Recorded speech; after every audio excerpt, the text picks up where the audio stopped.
ನಮಸ್ತೆ ಫ್ರೆಂಡ್ಸ್, ಎಲ್ಲರಿಗೂ ಸ್ವಾಗತ. ಎಲ್ಲರೂ ಹೇಗಿದ್ದೀರಾ? ಚೆನ್ನಾಗಿದ್ದೀರಾ ಅಂತ ಅಂದ್ಕೊತೀನಿ. ಸೊ ಫ್ರೆಂಡ್ಸ್, ನಿಮಗೆಲ್ಲ ಭರ್ಜರಿ ಗುಡ್ ನ್ಯೂಸ್ನ ತಂದಿದ್ದೀನಿ. ಏನಪ್ಪ, ಈ ಶಿವರಾತ್ರಿಗೆ 10,000 ರೂಪಾಯಿ ಹಣವನ್ನು ಹಾಕ್ತಾ ಇದ್ದಾರೆ ಗೃಹಲಕ್ಷ್ಮಿ ಯೋಜನೆಯಲ್ಲಿ ಅಂತ ಹೇಳಿ. ಏನಪ್ಪ ಇದು, ಯಾವ ಗುಡ್ ನ್ಯೂಸ್, ಹೇಗೆ ಹಾಕ್ತಾರೆ, ಏನು ಕತೆ ಅಂತ ಹೇಳಿ ನಾನು ಅದಕ್ಕಿಂತ ಮುಂಚೆ ನನ್ನ ಚಾನಲ್ನ ಪ್ಲೀಸ್ ಸಬ್ಸ್ಕ್ರೈಬ್ ಮಾಡ್ಕೊಳ್ಳಿ. ಹಾಗೆ ಲೈಕ್, ಶೇರ್, ಕಮೆಂಟ್ ಮಾಡಿ ಪ್ಲೀಸ್ ಫ್ರೆಂಡ್ಸ್. ಹಾಗೆ ಈ ಗೃಹಲಕ್ಷ್ಮಿ ಯೋಜನೆ ಹಣಕ್ಕೆ ಒಂದು ಬಂಪರ್ ಲಾಟ್ರಿ ಹೊಡೆದಿದೆ ಅಂತಲೇ ಹೇಳ್ಬೋದು. ಯಾಕಪ್ಪ ಇದನ್ನು ಹೇಳ್ತಾ ಇದ್ದೀನಿ ಅಂತ ಹೇಳಿದರೆ, ಹೌದು ಫ್ರೆಂಡ್ಸ್, ಈಗ ಶಿವರಾತ್ರಿ ಪ್ರಯುಕ್ತ ಈಗ ಲಕ್ಷ್ಮೀ ಹೆಬ್ಬಾಳ್ಕರ್ ಅವರು ಏನು ಮಾಡ್ತಾ ಇದ್ದಾರೆ ಅಂತ ಹೇಳಿದರೆ 10,000 ರೂಪಾಯಿಯನ್ನು ಹಾಕ್ತಾ ಇದ್ದಾರೆ. ಅದು ಹೇಗೆ ಅಂತಂದರೆ, ಈಗ ನೋಡಿ 24, 25, 26 ಹಾಗೆ ಎಲ್ಲ ಕ್ಲಿಯರಾಗಿ 27ರದ್ದು ಕೂಡ ಒಂದೇಟಿಗೆ ಹಾಕ್ಬಿಡ್ತೀವಿ. ಯಾರ್ಯಾರಿಗೆ ಬಂದಿಲ್ಲಲ್ವಾ, ಯಾವ್ಯಾವ ಕಂತು ಬಂದಿಲ್ಲಲ್ವಾ ಅವರಿಗೆ ಒಂದೇಟಿಗೆ ಹಣವನ್ನು ಹಾಕ್ಬಿಡ್ತೀವಿ.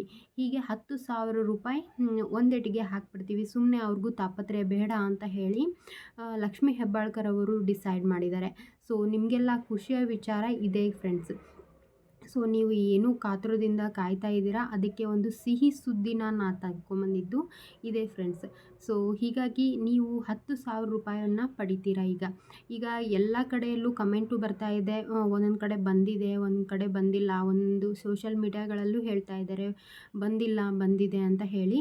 ಸೊ ಎಲ್ಲ ಮಾಹಿತಿ ಆಧಾರದ ಮೇಲೆ ನಾನು ಹೇಳಕ್ಕೆ ಬಂದಿದ್ದೀನಿ. ಎಲ್ಲ ಕಂತುಗಳನ್ನು ಕೂಡಿಸಿ ಒಂದೇಟಿಗೆ 10,000 ರೂಪಾಯಿನ ಹಣವನ್ನು ಹಾಕ್ತಾರೆ ಈ ಶಿವರಾತ್ರಿ ದಿನದಂದು ಅಂತ ಹೇಳಿ ಲಕ್ಷ್ಮೀ ಹೆಬ್ಬಾಳ್ಕರ್ ಅವರು ಸ್ವತಃ ಒಂದು ಮೀಟಿಂಗ್ನ ಮಾಡಿ ಅದರಲ್ಲಿ ಘೋಷಣೆಯನ್ನು ಮಾಡಿದ್ದಾರೆ ಫ್ರೆಂಡ್ಸ್.